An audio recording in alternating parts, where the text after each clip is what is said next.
Indonesia berhasil menahan Australia dengan skor imbang 0-0 di GBK tadi malam. Dan ini menjadi bagi Indonesia ini menjadi sebuah keuntungan bahwa Indonesia ternyata berhasil menahan dua negara yang secara ranking FIFA itu berada di 50 besar.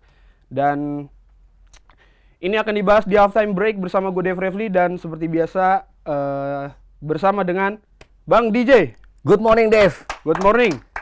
Lu kayaknya ini ya, kurang happy apa gimana? Karena lu sebenarnya berharap Indonesia menang ya? Ya. Berharap ya? Memang berharap Indonesia menang. Gue juga berharap sih. Iya. Tapi ketika gue nonton matchnya agak realistis sih Bang. Realistis ya.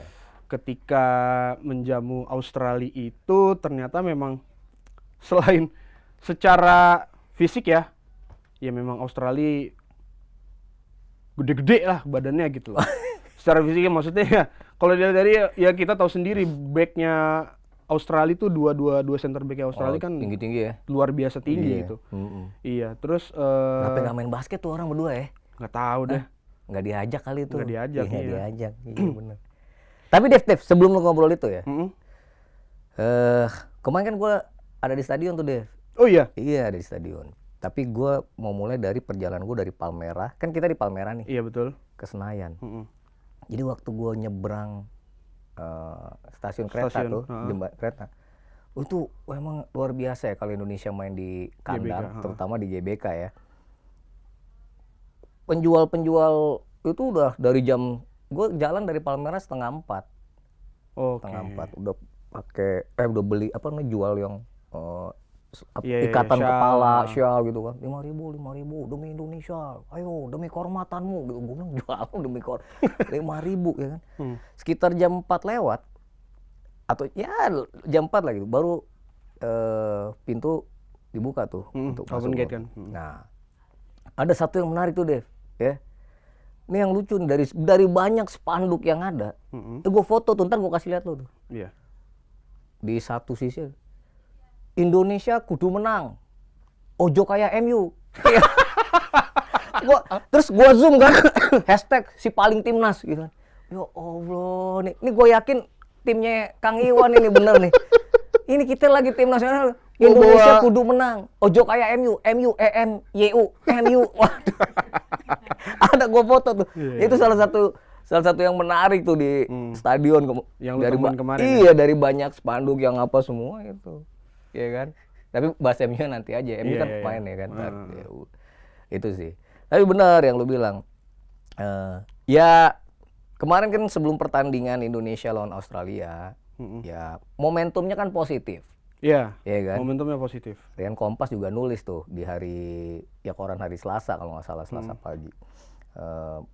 Indonesia harus menjaga, Garuda harus menjaga momentum positif.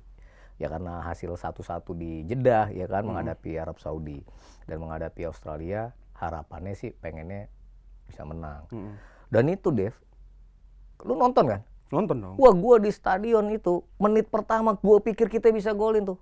Yang habis kick off, terus Indonesia dapat serangan Sandy Walsh yang tendangannya tepis terus dihajar lagi sama Marcelino Ferdinand. Gue pikir wah gila ini startnya oke nih gue bilang. Ya tapi memang setelah itu ya Australia jauh lebih menguasai permainan gitu.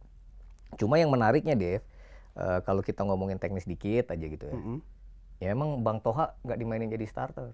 Tom Haye ya kan. Yang dimainin malah ya Justin Hubner terus Marcelino Ferdinand isi slotnya Witan Sulaiman. Ya tapi barangkali memang itu strategi atau pilihan Sintayong. Yang dia udah pasti berhitung banget sih untuk laga itu. Tapi lo tadi udah nyinggung Tom Haye juga.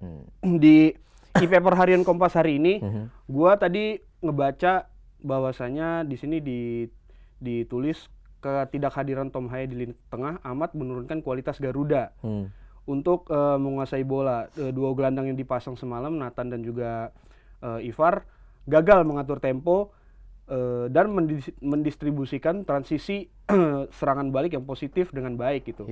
Dan hal tersebut membuat Indonesia gagal keluar dari tekanan Australia. Lu setuju sama? Ya kalau lihat di rumput GBK semalam sih ya gue lihat seperti itu ya. Artinya kreasi serangan, bagaimana kita bisa lebih lama mengendalikan bola gitu ya, itu ya nggak tampak sih. Ya gue nggak mau bilang kita jadi ketergantungan sama Tom Haye, tapi faktanya ya faktanya memang ya lini tengah kita ya bisa diatur atau dikontrol dengan baik dengan hadirnya Tom Haye di ya itu makanya lapangan. Salah satu hal positifnya Tom Haye itu di situ. Ya, jadi semalam laganya apalagi ya di babak pertama ya nggak babak pertama doang, babak kedua ya Australia memang jauh lebih menguasai permainan gitu ya. Gue juga deg-degan Dev, yang ada tendangan dari luar kotak penalti kena tiang tuh, yang kena badannya si Martin. Untung nggak. Itu kenceng banget itu syutingannya. Si pemain Australia. Kalau masuk ke dalam, waduh. Iya. Ya kan? Gak lucu tuh. Kalau udah sepak pojok Australia, gue juga deg-degan. Itu tadi kan tinggi-tinggi ya kan? Kita bisa kalah duel di udara. Iya makanya itu. Dan Australia juga memang yang diincar sama Australia kan bola-bola udara. Corner kicknya bisa udah belasan kali itu kayaknya kalau dihitung tuh. Dan nggak salah, memang Graham Arnold pasti berhitung dengan hal tersebut gitu kan. Dia punya kelebihan di tinggi badan, ya itu harus dimanfaatkan oleh The Socceroos kemarin menghadapi Garuda. Oke, tapi Bang DJ kan gue selalu bilang di sini kalau melawan Australia gue selalu berkaca atau mengambil parameter ketika Indonesia nih atau kita nih menghadapi Australia di Piala Asia kemarin gitu kan. Di Piala Asia terbukti kita bisa menyerang melawan Australia, maka dari itu gue bilang ya kita pede bisa mencuri full point di GBK, tapi kan pada nyatanya enggak. Tapi poin plusnya blunder yang kita lakukan pada saat Piala Asia kemarin dan di pertandingan di GBK kemarin, kita sudah banyak meminimalisir blunder yang sebelumnya kita lakukan gitu. Lo gimana melihat itu? Ya, waktu di Qatar di Piala Asia, ya memang Indonesia juga mengejutkan kan. Iya itu dia. Di awal-awal tuh bisa mainin tempo dengan cukup baik, bisa memberikan serangan-serangan ke lini pertahanan Australia, walaupun akhirnya kalahnya telak 4-0. Iya betul. Ya kan. Ya sebenarnya satu sih Dev, gue percaya ya Sintayong memang menularkan atau mendoktrin pasukan kita, pasukan Garuda. Ketika lu masuk lapangan ya lu emang harus menang, mindsetnya harus menang dan jangan kalah sebelum bertanding. Lu harus berduel, harus fight. Lu kalau lihat kemarin ya, gue nggak tahu di TV kelihatan apa enggak, kalau di stand Sintayong tuh bisa marah-marah sama Marcelino Ferdinand loh. Iya tahu itu dia. Iya, artinya ketika lu nggak dianggap tidak bisa fight, dianggap tanda kutip males-malesan, gerakan lu salah, lu tidak cocok dengan tim lu, mainnya kemana, arahnya kemana, itu Sintayong bisa ngomel. Kelihatan di TV nggak? Kelihatan. Ya itu. Dan ditranslate oleh translator si Cici. Iya, jadi itu yang bagus. Plusnya kemarin ya, kalau menurut gue ya, pertama nih gue mau ngomong terima kasih untuk tim Garuda ya. Kita dapat 2 poin di 2 pertandingan pertama, ya kan? Menghadapi 2 negara yang pada edisi Piala Dunia terakhir dua-duanya lolos, ya kan? Iya. Bahkan Arab Saudi sempat ngalahin Argentina, Australia lolos ke 16 besar. Ya. Kita tidak kehilangan poin. Kita hari ini punya 2 poin. Dan hasil seri kemarin imbang 0-0 itu sebenarnya buat gua ada kebanggaan sedikit ya. Kita bisa clean sheet. Oh iya. Dan dalam kualifikasi Piala Dunia 2026 ini udah clean sheet keempat nih buat Indonesia ketika main di GBK. Lawan Brunei waktu menang 6-0 sama Vietnam. Oh dari ronde-ronde sebelumnya ya? Iya sama Vietnam. Iya. Kita cuma kebobolan waktu lawan Irak dan itu memang kalah. Iya kan? Menghadapi Australia yang jago tandang loh. Kalau sebelum laga kemarin banyak tuh kan data-data menyatakan bahwa Australia itu memang bahkan mengambil nilai penuh ketika main tandang. Di kualifikasi ini ya. Nah, kita bisa imbang 0-0.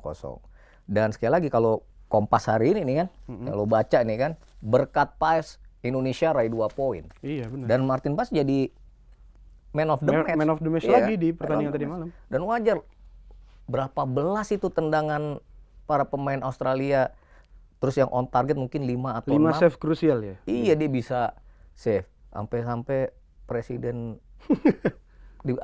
selesai pertandingan manggil-manggil tuh. Mau salaman, mau tos tuh. Iya kan, Martin Paes. Ya artinya pekerjaan rumah banyak. Ya, tentu, masih banyak. Tentu. Ya, tadi lu udah bilang fisik dan segala macam. Apalagi nanti kita akan terbang bulan Oktober ke Bahrain, kemudian main di Cina. Gue nggak tahu jadi apa nggak tuh main di Cina yang katanya jauh banget itu, ya kan? Nah ini pasti akan jadi pekerjaan rumah buat Sintayong dan tim pelatih kayak gitu kan. Tapi 2 poin itu harus disyukuri. Dan hari ini kita ngomong 2 poin, Dev. Kita tuh menjadi negara ASEAN tercepat yang bisa dapat 2 poin. Atau gini, Thailand itu waktu kualifikasi Piala Dunia 2018 di ronde ketiga dari 10 pertandingan dia ngumpulin 2 poin. Dari 10 pertandingan? Dari 10 pertandingan. Dari 10 pertandingan tuh seluruh kualifikasi atau di ronde ketiga ya? Iya kan? Kan ada 6 tim, 5 kali main home and away kan? Iya. Thailand tuh dapat poin pertama pekan kelima atau match day kelima. Seri sama Australia 2-2. Kemudian dapat 1 poin lagi waktu dengan Uni Emirat Arab. 1-1 match week ke-8, match day ke-8. Kita udah sama nih di 2 match awal. Di 2 match awal. Tinggal Vietnam. Vietnam waktu Piala Dunia 2022 kualifikasi ronde ketiga mereka dapat poin pertama di match day ke-8, menang 3-1 lawan Cina dan seri di pekan terakhir di laga terakhir menghadapi Jepang 4. Artinya kalau kita menang sekali aja, kita udah ngelewatin mereka berdua. Vietnam. Tapi kan tujuan kita bukan ngelewatin Vietnam sebenarnya. Kita tujuannya bisa ngelewatin Thailand dan Vietnam lebih jauh ya kan. Walaupun kalau masa itu memang lolos dari kualifikasi ronde ketiga, 3 yang teratas waktu itu langsung ke Piala Dunia. Kalau ini kan agak beda nih itunya.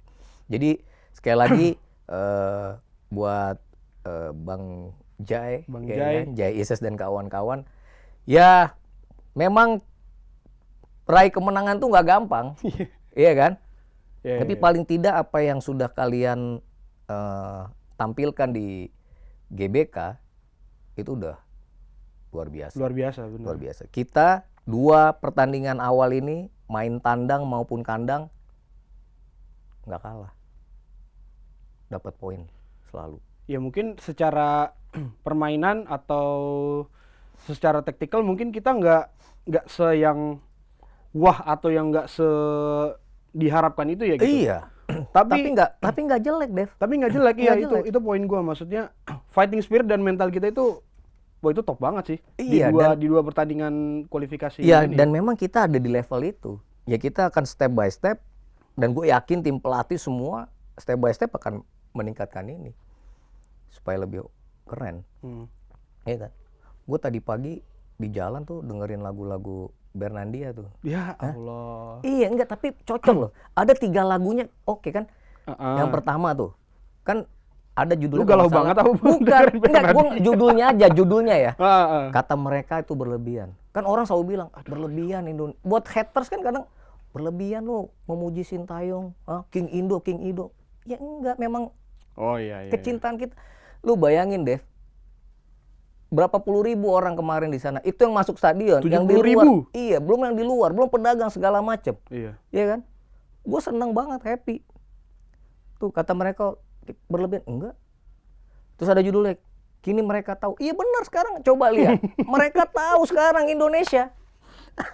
Iya kan, Garuda. Siapa sekarang yang mau sebelah mata anggap Garuda? Gue yakin Bahrain, Cina, udah. Ya paling Jepang aja yang jago banget Jepang, ya kan. Yaudah, tapi mereka juga pasti nggak anggap sebelah mata kan. Ingat sepak bola segala sesuatu bisa terjadi. Ya kan. Dan terakhir. Beruntung hidup berjalan kan. Hidup terus berjalan. Iya. Kita tidak menyerah. Ya oke. Iya kan. Dan kita kan ya sekali lagi Australia ya memang di atas kertas dan memang kemarin di atas rumput GBK permainannya lebih padu. Pengalaman mereka terlihat jelas. Iya, betul. Iya kan, terlihat jelas. Tapi gua rasa ya ngintip-ngintip bisa finish di ranking keempat untuk bisa ke round keempat. Iya. Bukan hal yang mustahil. Ya kan? Dan hari ini kan kita ada di ranking 4 nih sekarang. Kita sementara di atas Australia dan Cina, ya kan? Cina juga gitu-gitu udah pernah ke Piala Dunia 2002. Oh, udah lama banget berarti. Iya, paling tidak dia udah pernah nyicipin. Ya Indonesia katanya pernah, India, Belanda, tapi masih dipertanyakan itu kan, ya segala macam ya kan. Tapi ya paling nggak itu. Kalau gua ya ngelihat kemarin. Oke, tapi gua mau lanjut lagi ke ini Bang DJ. Kalau lo ngelihat perbandingan permainan kita ketika di away melawan Saudi dan ketika di GBK, gua melihat di sosial media kita banyak yang mengeluhkan atau banyak yang mempertanyakan tentang lagi-lagi, sorry to say ini maksudnya kualitas rumput dari GBK itu sendiri. Tanggapan lo atau menurut lo gimana? Maksudnya apakah performa dari timnas kita ini ketika melawan GBK kan tidak mungkin bisa dibilang gitu tidak sesmooth ketika kita bermain di melawan Saudi kemarin gitu. Nah, apakah ada faktor dari rumput itu sendiri? Ya gini lah, yang jelas gue nggak turun ke rumputnya, gitu ya. Iya, gue juga ngelihat rumput di Jeddah juga dari televisi, ya kan. Iya. Ya tapi kalau ada orang yang merasa ahli soal rumput-rumputan ya kan, tumbuh-tumbuhan ya silakan. Tapi intinya beginilah, Dev. Memang kualitas rumput itu punya pengaruh. Ya kan. Tapi buat Australia yang mungkin rumputnya juga jauh lebih bagus kalau main di kandang, mereka kemarin main juga baik aja, mengalirkan bola dengan ball position mereka juga baik. Jadi kalau lo tanya soal rumput, gue nggak ada komen ya. Buat gue ya barangkali memang rumput di GBK ya kan udah kemarin Misa juga nggak diinjak sebenarnya kayaknya gitu kan. Tapi ya ada yang bilang rumputnya bermasalah. Kalau gue ngelihatnya justru, kalau lu nanya ya, apa yang membedakan gaya bermain kita, performasi main kita waktu barangkali ya memang juga bergantung sama lawan juga, Arab Saudi dan Australia. Arab Saudi ini menurut pendapat gue ya, waktu ngelawan Indonesia di awal-awal mungkin mereka tidak terlalu berpikir Indonesia lawan yang cukup berat menurut gue ya, sehingga Indonesia di babak pertama masih bisa mencoba mengimbangi permainan. Tapi Australia datang ke Jakarta, di otak mereka tuh ya gue mesti menang. Iya kan? Ini mereka pulang di pesawat stres ini. Iya, betul. Kan? Mungkin mereka mikir 6 poin di 2 laga awal, dia baru dapat 1. Kan kalah sama Bahrain kan. Bahrain iya. Itu yang membuat mereka kemarin kalahnya pun di kandang lagi waktu itu kan. Makanya kalah di kandang kemudian datang ke Jakarta. Iya. Ya 1 poin. Ya gue nggak tahu kita yang bersyukur apa dia yang nyesek banget gitu ya. Tapi intinya kalau gue sebagai fansnya tim Garuda, wah gue bersyukur. Dan gue tadi pagi juga masih yang, wah gini ya rasanya punya timnas yang keren, yang jago ini. Iya. Lo clean sheet lo ngelawan Australia. Australia waktu di Piala Dunia jebol gawang Argentina. Iya 2-1. Iya kan 2-1. Kalau menurut gue sih itu. Ya jadi sekali lagi pekerjaan rumah pasti ada dan udah disaku Sintayong dan tim pelatih. Ya barangkali ya kan pemain kembali ke klubnya masing-masing kan. Ya. Tadi malam udah ada beberapa yang langsung berangkat kan ke klubnya masing-masing. Yang di Liga 1 akan juga jadwal padat Liga 1 ya kan. Iya. Jaises akhir pekan nih, ya moga-moga dia ngejebolin gawang AC Milan. Kalau nggak salah Venezia ketemu AC Milan nih. Iya, kan? Iya. Gue yakin Milanisti Indonesia sih rela-rela aja kalau kalah golnya Jaises. Kalau gue mikirnya kayak gitu. Ya terus yang lain kan juga kembali ya, Karel Verdong ke Belanda ya kan. Ya kita akan lihat ini Dev. Mungkin nggak kita bahas sekarang tapi Oktober kita akan sebulan lagi ya. Ya tandang ke Bahrain dan Cina. Ya, gue nggak tahu apakah si 2 pemain yang baru saja gabung selesai naturalisasinya bisa bergabung, barangkali itu akan menjadi kekuatan lain yang bisa membuat Indonesia punya banyak pilihan untuk bisa melawan Bahrain dan Cina. Ya mungkin di 2 laga itu kita bisa menang ya, nggak ada yang mustahil kita menang. Betul. Ya kan. Satu-satunya paling nih ya, yang gue nggak kecewa nggak sedih sih. Tadinya gue pikir kalau kita menang, ya, gue udah mau ngusulin ke Mas ADP tuh. Wah. Mas, judulnya, headline-nya, GBK, Garuda bungkam kanguru. Wah, gila tuh Garuda benamkan kanguru. Udah gue masih gue type itu, belum gue enter, belum gue hapus juga tuh. Ya, tapi ya dia nungguin itu. Udah enggak, kan udah tayang ini. Udah tayang. Ya kan, dan Martin Paes, thank you ya, 2 pertandingan cukup baik. Setuju loh kalau misalkan Martin Paes adalah pemain yang terbaik lah di 2 laga terakhir nih Indonesia. Ya, semua pemain Indonesia yang diturunkan gue yakin semua main baik, tapi Martin Paes memang dapat kredit tersendiri ya. Jadi Indonesia cukup baik. Dan di grup C kalau nggak salah ya, kita sekarang di posisi keempat. Jepang menggila, menang 7-0 lawan Cina. Kemarin menang 5-0. Away menang lawan Bahrain 5-0. Nomor 2 Arab Saudi ya, karena kemarin dia menang, main 10 orang ya. Main 10 orang ya. Udah main 10 orang, ketinggalan duluan ya. Gue pikir, kan gue cuma ngelihat live score aja tuh kalau Cina sama Arab Saudi kan. Waduh, ini kalau sempat kalah sih, Mancini sih kayaknya ciao nih, ya kan? Tapi ya Arab Saudi udah nomor 2, nomor 3 Bahrain, kita Indonesia 4, Australia 5, Cina belum dapat poin. Ya kan. Jadi kalau kondisinya seperti ini, Jepang, Arab Saudi 2 teratas. Di grup lain, lo mau ngomong? Iya, enggak gini Bang DJ, kan ngelihat kondisi seperti ini, walaupun sisa match atau sisa pertandingan masih banyak, 8 lagi. 8 lagi ya. Gimana lo ngeliat kesempatan kita untuk finish di 34 lah at least? Gini, satu hal yang gua rasa semua rakyat Indonesia, termasuk para pemain, mimpi kan nggak salah ya. Iya, enggak. Walaupun mimpi itu harus diwujudkan dengan kerja keras. Betul. Tapi kalau kita mengubah yang tadinya kita pesimis bakal finish nomor 6, ada kan yang mikir kita juru kunci nih segalanya. Rasanya kita sudah mulai boleh lah optimis gitu ya. Kalau kita masuk gua gitu ya, di ujung akan ada cahaya. Kayaknya kita boleh lah melihat cahaya. Ada selembar tiket ke Piala Dunia ya, yang boleh bisa kita usahakan untuk kita gapai. Masih jauh, Dev. Masih jauh. Kita masih harus terbang ke Bahrain, ke Cina, ke Jepang, kemudian menjamu mereka di GBK. Tapi ya kalau ya semuanya berjalan baik, ya kenapa enggak kita bisa ada di Amerika, Meksiko, dan Kanada di 2026.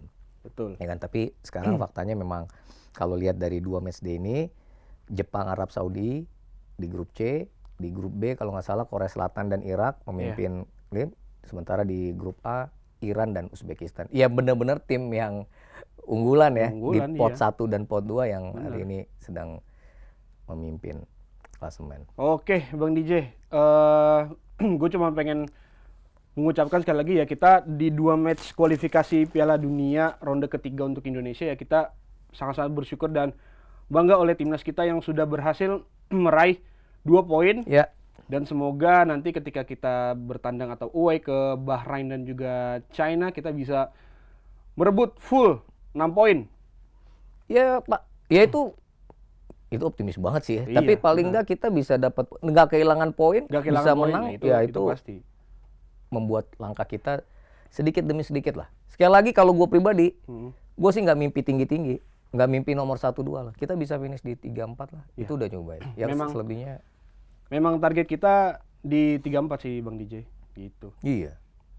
Oke, kalau gitu gue rasa cukup sampai sini dulu Bang DJ untuk pembahasan tentang timnas kita yang lagi gacor-gacornya nih. Mantap. Dan mungkin di edisi selanjutnya kita akan lanjut ke Eropa dan juga bakal lanjut ngebahas klub-klub yang akan bertanding di akhir pekan nanti Bang DJ. Betul. Yang tadi udah sempat kita ngomong. Betul. Indonesia kudu menang. Ojo kayak ini. Dan buat kalian sahabat Kompas yang pengen mendapatkan informasi yang lebih lengkap lagi, kalian langsung bisa cek di e-paper harian Kompas. Ya. Kalian bisa akses dengan lengkap dan yang tadi gue sampaikan sama Bang DJ sampaikan di situ. Oke. Kalau kayak gitu, sampai jumpa di episode halftime selanjutnya. Bye-bye.